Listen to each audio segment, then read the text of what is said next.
Peace and Black Power families. Brother Agyei Tyehimba from Harlem Liberation School, where we teach Black people to wake up, clean up, and stand up. And in this particular historical moment, those three phrases are of a particular importance: to wake up, clean up, and stand up. First, family, a quick commercial. If you haven't gotten your copy of my latest book, Wukusu, a self-empowerment handbook, I suggest you cop it. It is serious business, family. Asada Shakur said we can't talk about changing the system and we don't change ourselves at the same time. And that's what this book is about. Beautiful imagery, culturally affirming images, written in straight up language that you will all understand, bite-sized chapters so you can absorb all information. You will love it. You can get it right now on Amazon.com. Wukusu, a self-empowerment handbook. That said, family, today we're talking, it's a Black Power sermon episode. This is the topic. Do you know what time it is? And this is very important. If we were to go to the Bible, for instance, there's a verse I always liked in the Bible. I think it was Ecclesiastes chapter 8, if I'm correct, or chapter 3. The whole verse was Ecclesiastes 3, verse 1 through 8. But if we just were to look at a few verses in that scripture, to everything there is a season and a time to every purpose under the heaven, a time to be born and a time to die, a time to plant and a time to pluck up that which is planted, a time to kill and a time to heal, a time to break down and a time to build up. Very, very interesting, family. I think it lays it out. And of course, that's not the whole verse. There's much more to it. But I'm laying a foundation for what we're talking about today in this Black Power sermon. Do you know what time it is? Why is it important to know what time it is? Because based on that Bible verse, it's telling us there's a time to do everything and anything, and that your behavior, your thinking, and your conduct, I assume, should adapt to the time you are in. So if it is a torrential rainstorm outside and you have to go to the corner store or something, that's a time when you should think about wearing your waterproof parka, maybe having your umbrella, maybe your little rain boots, right? Things of that nature. That's not the time to wear your suede shoes. It's not the time to go out with nothing to protect yourself from the rain. If the time is wintry cold and it's 20 below, like it can get in New York City. I don't know where you all are from who are watching or who are watching the recorded version later. But in New York City, it could easily get 20 below.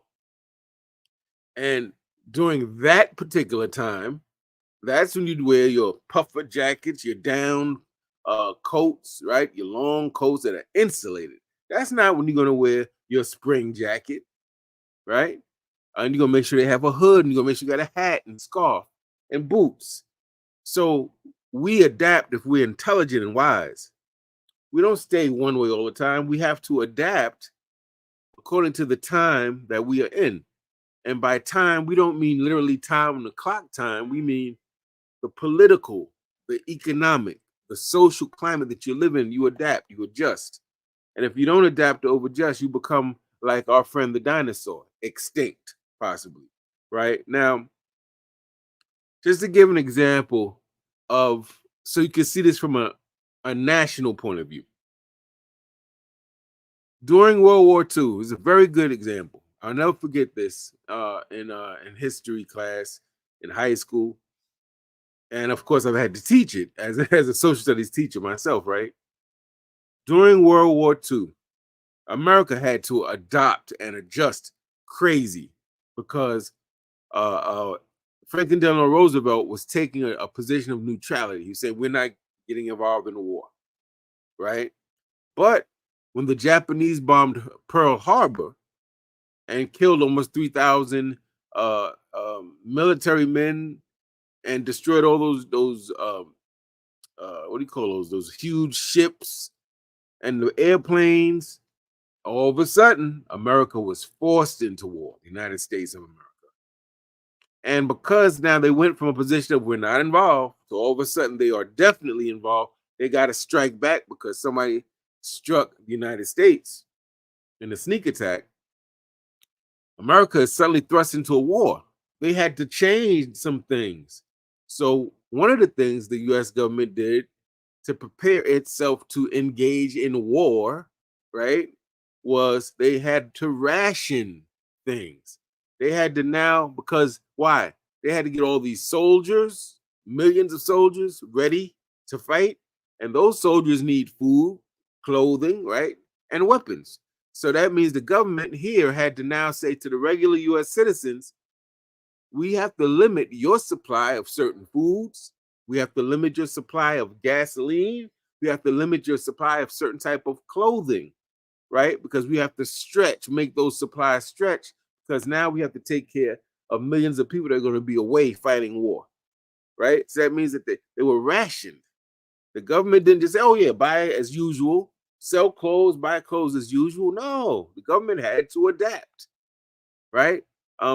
The government at that time of the United States was predominantly, the workforce was predominantly male and white male, I might add. But during World War II, when many of the men were pulled out of the home and now sent abroad to fight on behalf of the United States, they had to replace those workers. But not only that, America's now in a war, so they need uh, airplane parts built, parts of ships built, uniforms sewn and created. So what did they do? Now women who before the World War were not in factories and not working like that, well, now they hire millions of women in America.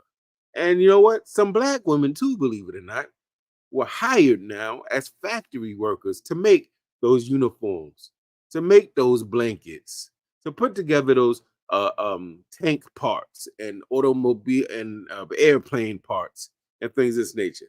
America couldn't stay the same. It's thrust into war. It must adapt. What else did America do during World War II? They had to collect, they had people in their homes, regular citizens. It was on this big recycling thing. We need rubber for what, do you think? Tires for those army vehicles, right? We need rubber, we need aluminum, all the scrap metal. So they had US citizens collecting their rubber, collecting things with aluminum. They would take it into certain plants, and then those plants would take it to the defense industry so they could make materials, weapons, and tanks, and whatever else they needed for war. Also, the factories in America, you know, the big business, toy factories and all these different factories, guess what? They couldn't do business as usual. No, the country's at war. This means what? Factories that were normally dedicated to making toys, right? Or making regular commercial automobiles were converted into military factories. So the Lionel Toy Train Company started making compasses for warships. And the Ford Motor Company started producing B-24, what they call Liberator bombers, planes, huge planes to drop weapons from. So I'm giving you this backdrop. I'm using a historical example of how a nation had to realize, oh my God, we're in war. We got to fight back. They're coming for us now.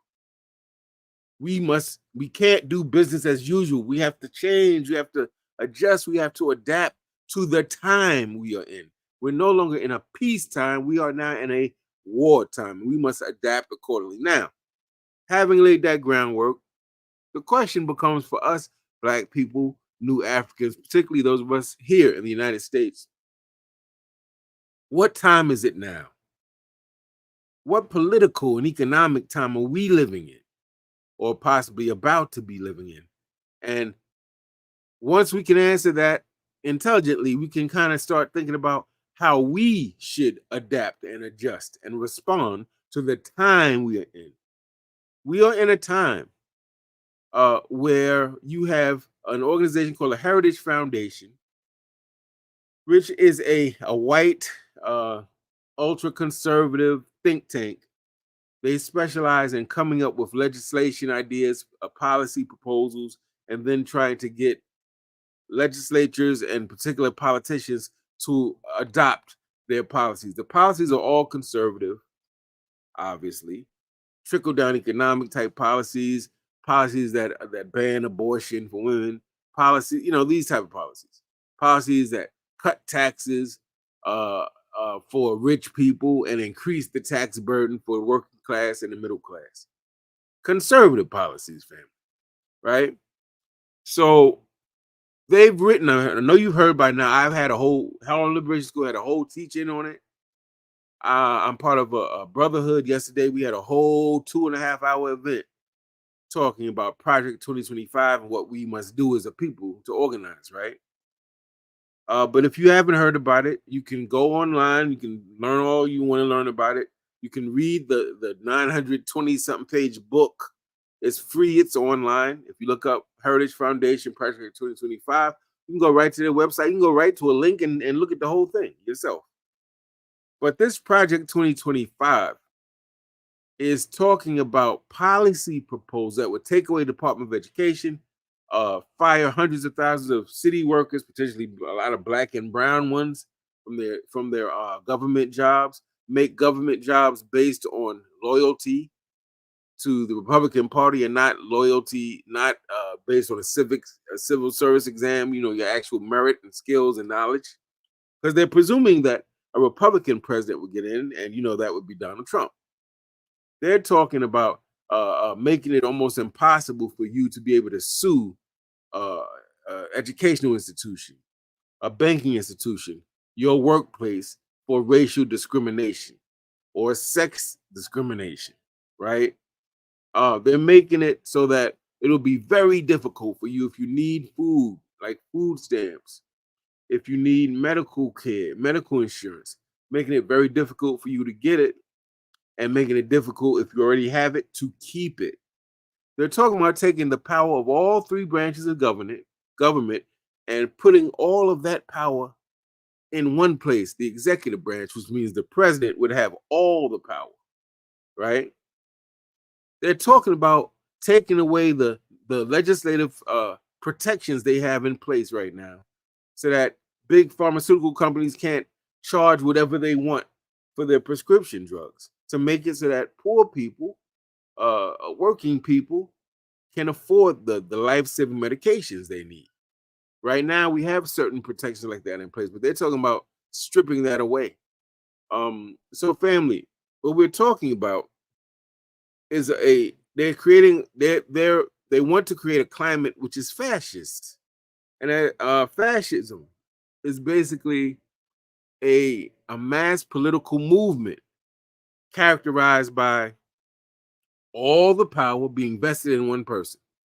So it's a dictator, definitely a dictatorship or autocrat. The government controls the mass media, the radio stations, the internet, the newspapers. It's all one newspaper, one radio station, right? One internet service, and it's all provided by the government, which obviously represents the government's party line and the government's point of view. It's a suppression of worker unions where they try to get rid of unions, right? Because they don't want people bargaining for labor rights. They want to be able to make the people work, do what they want them to do for the pay they want to give them. And workers' unions fight for equal pay and for uh, safe working environments, right? Fascism. It's marked by imprisonment and the murder of people who are dissidents. So in a fascist state or government, if you speak out against the ruler, you have protests, you have a newspaper article, underground newspaper article, or underground radio broadcast that manages to get out to people, you disappear. You're in prison forever, or you are murdered. Fascism is characterized by ethnic, racial, or religious cleansing. By cleansing, what we mean is it's this idea of this is the pure nation. And for the nation to be pure, it means it has to be, let's say, all white, all Christian, maybe, all Aryan. And if you happen not to fit into those categories, you are cleansed. The country cleanses itself of you, which means you are eliminated. You are eliminated either in terms of what happened in Germany, during World War II with the Jews, or you are pushed out, right? Which is what they did with the people they referred to as Native Americans. They either killed them or they pushed them out of the territory so they could usurp the territory. Because it was this idea of like an Aryan nation. We are pure, and these people here make our nation what? Impure. This is fascism. Fascism is characterized by an infallible leader who's all knowing, all powerful, never wrong. And if you go against him, you are a traitor worthy of death or imprisonment. There's also fascism that is characterized by increased militarism, right? So you're going to see increased presence of military, increase the police will have increased weaponry. They will have expand the prison system to accommodate the political dissidents, not necessarily criminals, but people who are political prisoners who disagree, who have political ideas that challenge the government, right? And if you read the document associated with Project 2025, that's about 900 pages or more, you will see that it is certainly leading in the direction of fascism. There's no doubt. There is no way. The Constitution has 3 branches of government. They're supposed to have checks and balances. Da da da da. They're told, well, no, we're going to take all that power and put it in the hands of our Republican president, assuming that they get a Republican president. Whether that's Trump or not, I'm just telling you, that's what the document is telling you, right? Now, what does that tell us? And I want to, as I talk about this family, I want to bring something up on screen so you can see this particular document, because this is important.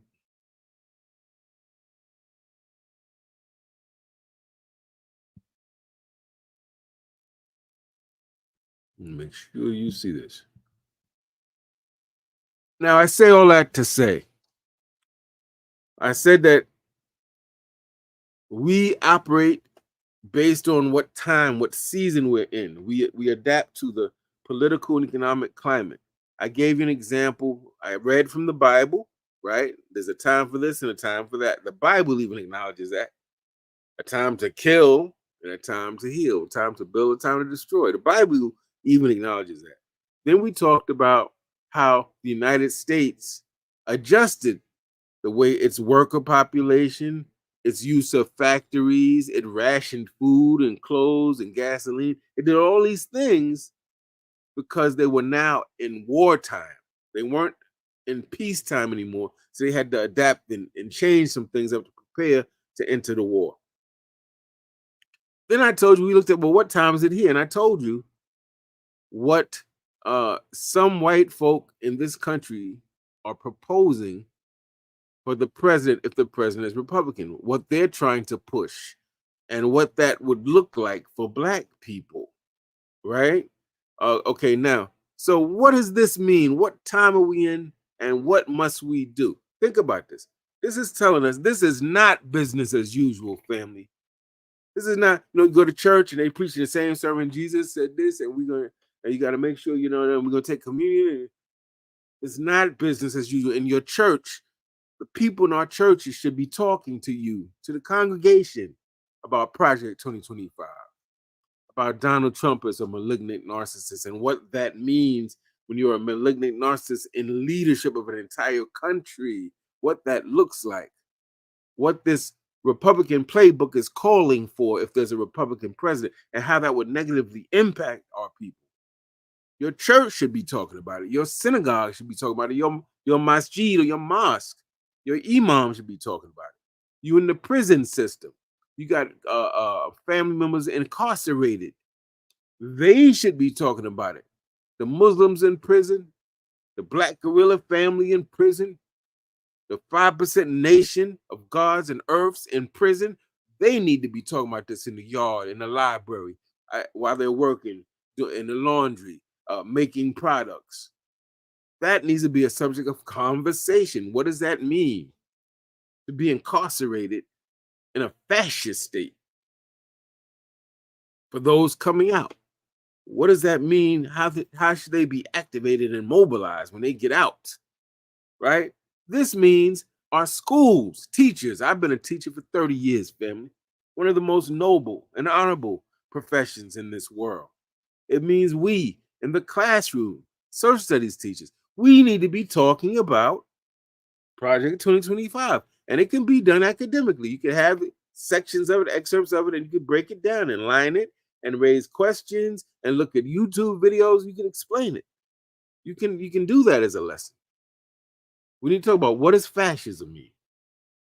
What was there a time when America was fascist? Yes. Was there a time when Italy was fascist? Yes. Was there a time when Germany was fascist? Yes. What happens to citizens in a fascist government regime?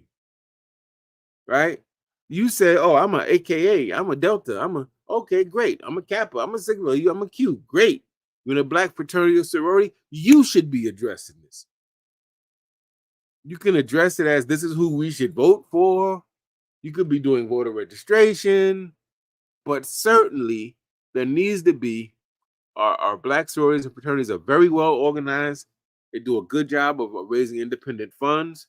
And they do a good job of having these community initiatives. It means, hey, sororities and fraternities, you're black, you should be talking about this. You should be telling all of the people in the undergraduate university level what this is. You should be mobilizing them to vote, getting voter registration amongst the young brothers and sisters on these college campuses that are pledging. When you pledging them and you tell them they got to do this and do that to join, that's not my business to tell you what to do. But I would like to humbly suggest that you make sure you're teaching them what's going on, what's coming down the pipeline, what we can do about it, so they can be mobilized. You got a captive audience of people pledging your organization. That's a perfect time to be politically educating them, family, because it's going to affect you too. Masonic lodges, Prince Hall in the building. My father and his father were Prince Hall Master Masons. Family in those lodges. You can be educating the Masons. You can be going out to the community, holding fundraising drives, having rallies, having community meetings open to everyone in the community to teach them what is coming down the pipeline, and how your different organizations can use their community spaces and resources to help. Social media influencers. And I have to be really honest, and I know this is going to make people not like me and family. Oh, to that I say, join the extremely long list. It's okay. The sun will still shine and water still flow. As long as the sun is shining and waters are flowing, I'm okay. You don't have to like me. But it will not be said in this historical moment that Harlem Liberation School didn't try to warn you, didn't tell you that this was serious, and didn't tell you not to conduct business as usual. So I have to say this to my social media people, because I'm part of a social media sort of influencing thing. I have to say this from the heart and the mind. I am deeply disappointed and disturbed with the lack of urgency around this issue. We have an election right around the corner, and we got social media, and they know about Project 2025 and Donald Trump, who's basically told you he had a meeting with the so-called white Christian nationalists, and he told them, listen, come out, vote for me heavy. Just vote for me this one time, because I promise I'm going to make it so you'll never have to vote again. What does that mean? Do you plan to be the leader for life? Yes. See, this is what we mean by fascism. In fascist countries or states, the person in leadership plans to be there forever, to never have a successor, right? Okay, a dictator. All right.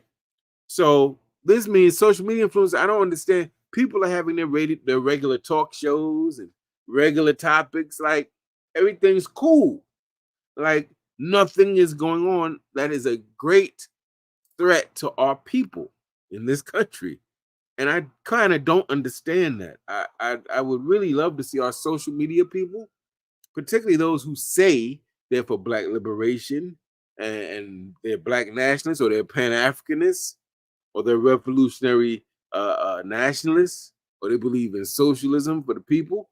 I am really, like, I don't know, at a loss of words to see how y'all having regular shows, like you a regular white newscaster, almost like, how are you doing that, knowing what is coming down the pipeline and how these people are organizing to essentially return this country back to the days before the Civil War.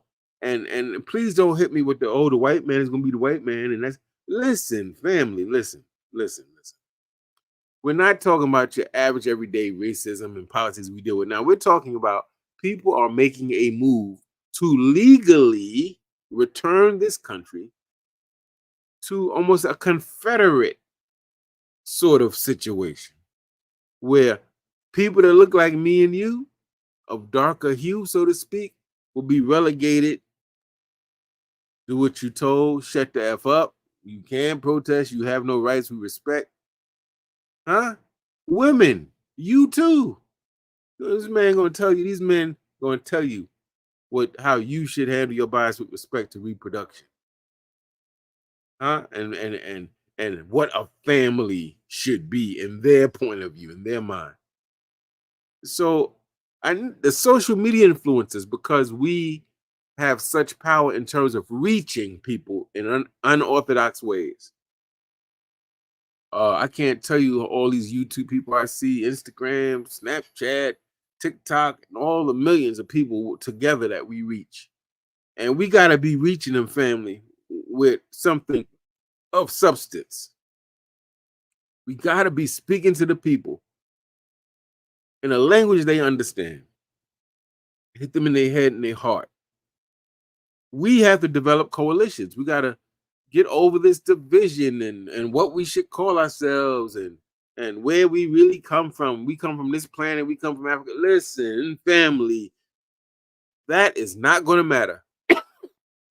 On the slave plantations, let's say there were some slaves that said, no, we're African because we have a connection to Africa. And some enslaved Africans said, well, no, we don't see ourselves as African. We see ourselves as Afro-American. And they so busy quibbling over what to call themselves that nobody's talking about getting off the plantation, having an insurrection against the slave master. You know how ridiculous that would be? Well, that's exactly where we are today. We got to get to a point where we drop all that, put that aside for now, family. We must have all hands on deck, boots on the ground and all hands on deck. So that means we need coalitions or alliances of Africans and New Africans that may have different religious beliefs. Some people call themselves blacks. Some people say they're Moors. Some people say they're Hebrew Israelites. Some people Christians. Some people Muslims. Some people, we don't care, right? Some people make 8 figures. Some people make 2 figures. Some people make almost no figures. Some people were incarcerated before, now they're out. Some people never been incarcerated. Family, we must work through all our differences, come together, combine our resources, and I mean money, skills, knowledge, and we must resist what these people are trying to throw down. Or we're going to look and feel like complete fools if they have their way. And we don't take this seriously. We must move with urgency. We must develop independent Black organizations. I'm talking about a national Black political party funded by Black people, staffed by Black people, that have Black people's issues and interests in the forefront of their minds, that fight for Black people. We must have our own farms, our own communication systems. What happens if they cut off your internet? Some of us would lose our minds. What happens if they cut off the cell phone tower? Some of us are married to our cell phones. We would lose our minds. Some of us, we wouldn't know how to operate with our cell phone. Right? What type of alternative communication systems do we have? What type of independent school structures do we have? So while all this is going on, whether you decide to vote, not vote, vote for this one, vote for that one, do understand this is what a very powerful segment of white folk are trying to do. And we need to be thinking about what's our playbook? What's our strategy? What's our set of tactics? What's our end game? What are we going to do to make sure we're not completely dependent on what these 2 people running for office are doing? What are we going to do? And we really need to push that. And I think with that, I want to end with this. Do you know what time it is? I can tell you what it's not time for. This is not the time for the rigid thinking. Well, I'm in this religion and we don't see color and we don't see. Oh, I hear you. I hear you. But you better know what time you in. You better know what time you. We're nationalists. We're Pan Africanists. We don't mess with the people that's Negroes. I hear you, but you better know what time you in. We're gonna need everybody. As long as they're not traitors to the race and they're willing to put in work and they're honest and have integrity, we could use them on this team. This ain't the time for reactionary politics, but it's backwards thinking. You know, it's backwards thinking. This ain't the time for the silly dance challenges.